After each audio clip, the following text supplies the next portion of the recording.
Pag shoulder ang i-workout ko, ang inuuna ko lagi ay side lateral raise para nung ginagawa ko dito. Tapos drop set ang ginagawa ko. Dito, nagsimula ako sa 25 pounds, naka 21 repetition naman ako. Yun ay dahil na rin sa tulong ng maganda kong gym body. In-assist niya ako dun sa last 8 repetition dahil napaka-crucial nun para high intensity training. Tapos ang ginagawa ko dito hanggat maaari sa abot ng aking makakaya, binabagalan ko talaga. Yan. Quality ang pump ko nito pagkatapos dahil tatlong weight na pababa ng pababa ay una 25 pounds, pangalawa 15 pounds, pangatlo 10 pounds yun. Tapos dito ika 12 repetition ko na yan, 13 14 sa ika 15 siya mag-assist sa akin para mas lalo ko pang mapush yung aking sarili. Ganun pagka may spotter, lalong macha-challenge natin yung ating sarili. Yan. Quality.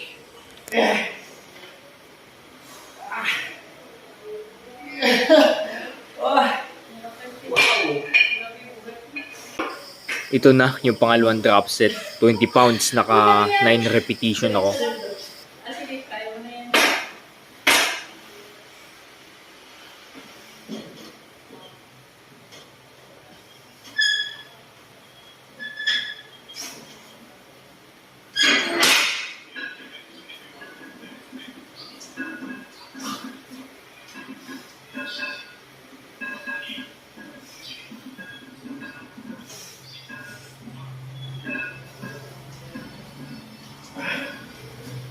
Ito naman yung pangatlong drop set, 15 pounds, naka 15 repetition ako dito. Kaya naka 15 ako dito ay nagpatulong na din ako dun sa maganda kong spotter para mas lalo pang maging high intensity yung ating side lateral raise. Abot ka ba?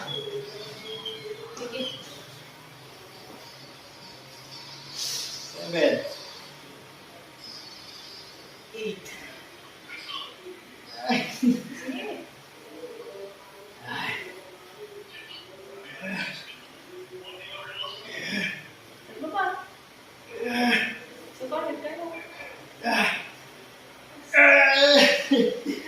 Tapos sa shoulder workout, ang sinusud ko lagi sa side lateral raise ay rear delt fly. Yan. Ang binuhat ko dito ay nasa 15 pounds, 6.8 kg yun. Yan.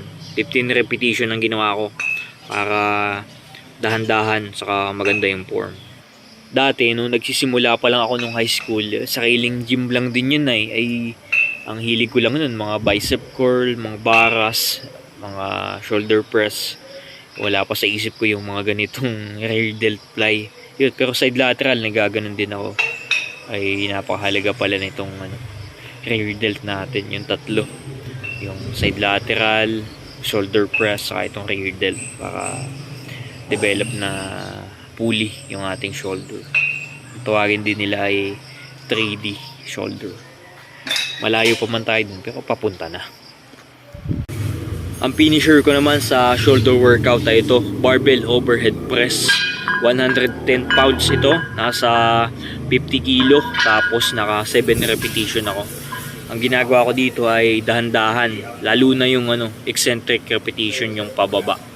Yun, mas suwabing-suwabe. Yan, dahan-dahan. Yun.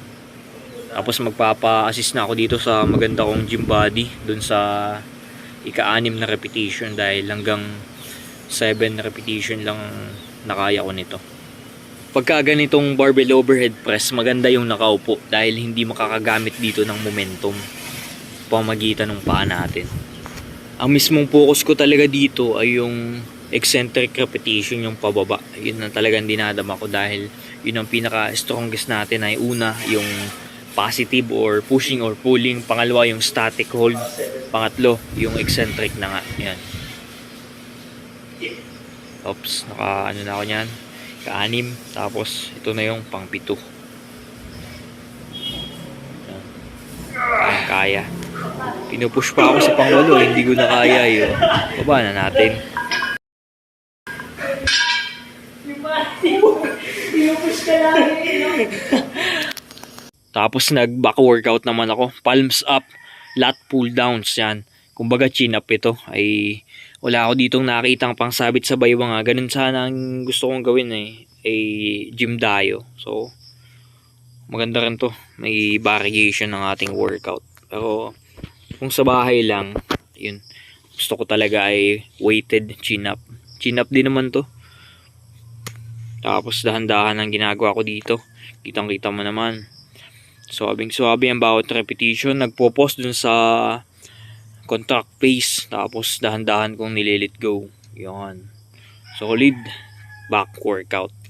Tapos pag hindi ko na siya kayang ibaba dun sa chin ko, yan, nagpatulong ako sa maganda kong gym buddy.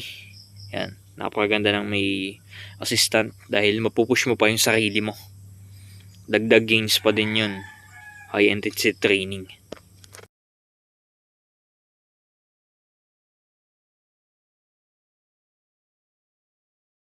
Ito nga pala si Buddy, napanood niya din ang aking mga vlogs. Tapos dito, lat pull down ang ginawa ko, ganun pa din. Pangalawang set ng back workout, 200 pounds, nasa 90.7 kilo. Tapos naka 10 repetition ako.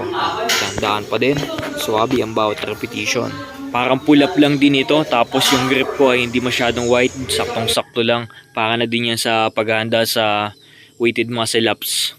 At dahil medyo pre-exhaust na tayo dun sa unang set natin sa palm ups, lat pull down, ay nag-process na tayo sa ating magandang gym body para ma-push pa din natin yung ating sarili. High intensity training yan.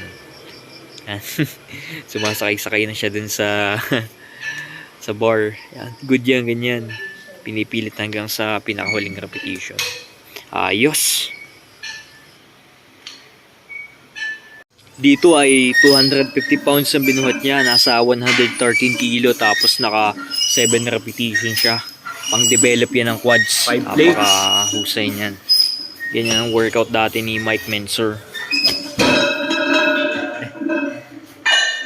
Nakisabay din ako sa leg extension, kaya lang iba yung na-zoom. 250 pounds pa din yan, tapos naka 10 repetition ako. Ni-implement ko dito yung high intensity training, dahan-dahan, tapos nagpo-pause sa taas.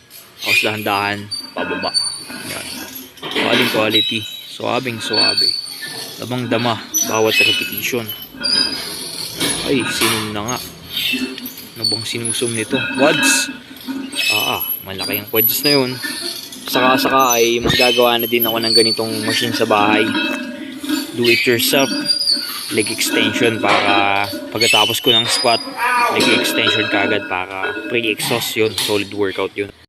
Dati daw ay nakaka 12 repetition siya dito sa 400 pounds. Aba, ay malakas nga. Ay bakit ngayon ay naka 1 repetition lang?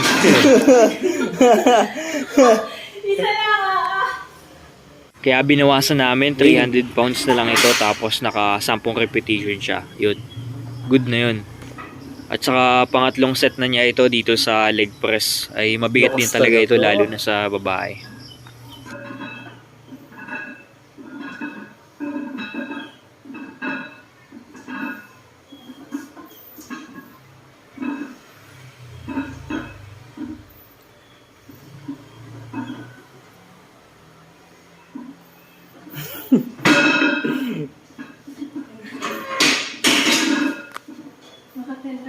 Sa hip thrust, ang no-workout talaga nito ay yung quads, glutes, saka nasasama na din yung abs nito. 143 kilo ang binuhat niya, tapos naka 11 repetition.